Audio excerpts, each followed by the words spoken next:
Halo semuanya, come back to my channel. Assalamualaikum warahmatullahi wabarakatuh. Saya Akila Twita Arla Putri, NIM 2019 008 209 dari kelas 3A Manajemen.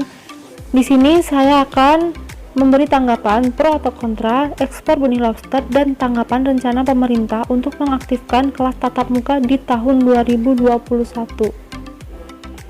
Video ini saya buat untuk memenuhi tugas sosial dan politik perekonomian. Simak terus.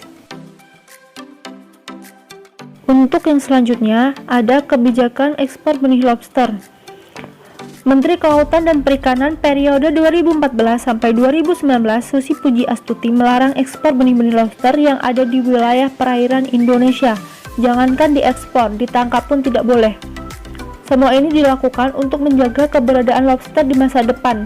Dengan tidak menangkap indukan dan benih lobster, diharapkan populasi di alam akan mendatangkan keuntungan jangka panjang bagi nelayan. Peraturan ini dimuat dalam Peraturan Menteri KKP Nomor 56 Tahun 2016 tentang larangan penangkapan dan atau pengeluaran lobster, kepiting, dan rajungan dari wilayah negara Republik Indonesia.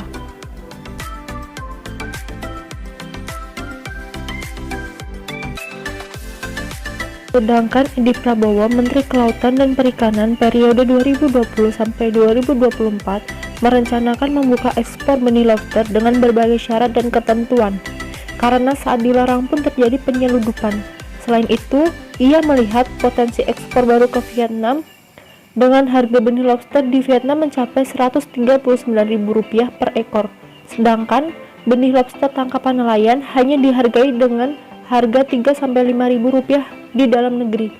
Hal itu terjadi karena penyeludupan lobster selama ini harus melalui Singapura, artinya selisih harga dinikmati oleh perantara.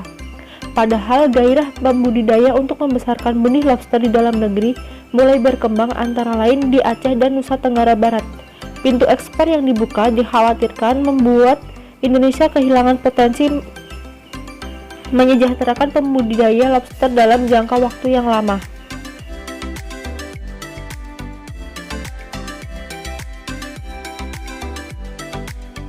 Susi Pujiastuti juga berpendapat, Indonesia akan sangat diuntungkan jika mau bersabar membiarkan benih-benih lobster itu tumbuh di lautan dan menjualnya ketika sudah besar. Sebaliknya, menjual benih lobster hanya akan menimbulkan kerugian besar.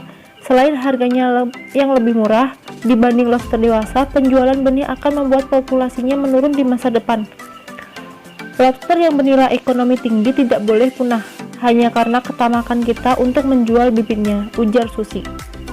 Dalam acara diskusi Rembuk Nasional Muhammadiyah, Susi menumpahkan kesedihannya atas keputusan KKP yang kini mengizinkan kembali ekspor bibit lobster.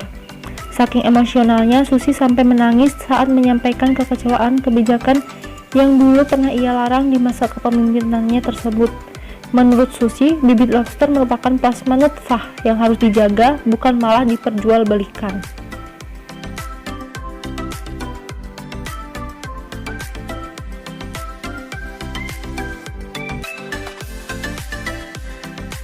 Pun mendapat berbagai pendapat yang tidak menyetujui ekspor benih lobster. Pemerintah tetap merencanakan larangan penangkapan benih lobster berbobot kurang dari 200 gram atau berukuran panjang karapas kurang dari 8 cm dihapus. Penangkapan benih lobster diizinkan untuk kepentingan budidaya di dalam negeri, serta sebagian boleh diekspor secara ketat, terkendali, dan terbatas. Pemerintah akan membuka ekspor benih lobster secara ketat dan terbatas.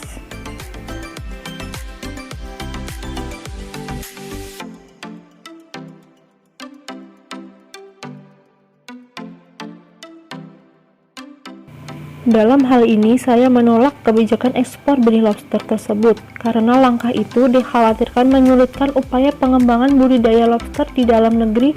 Selain itu, ekspor benih lobster secara ketat dan terbatas tidak menjamin penyeludupan benih lobster yang selama ini marak dapat ditekan.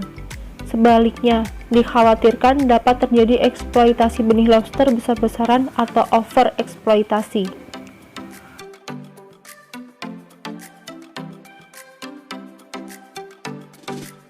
Untuk yang selanjutnya, saya akan membahas tanggapan rencana pemerintah untuk mengaktifkan kelas tatap muka di tahun 2021.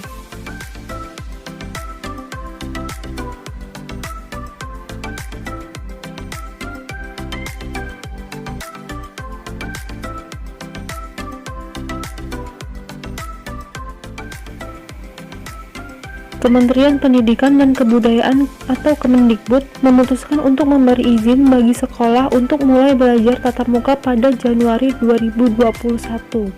Dalam keterangan resminya, Menteri Pendidikan dan Kebudayaan Mendikbud Nadiem Makarim menjelaskan penyesuaian kebijakan tersebut adalah dengan memberikan kewenangan pada pemerintah daerah atau Pemda untuk memberikan izin pembelajaran tatap muka.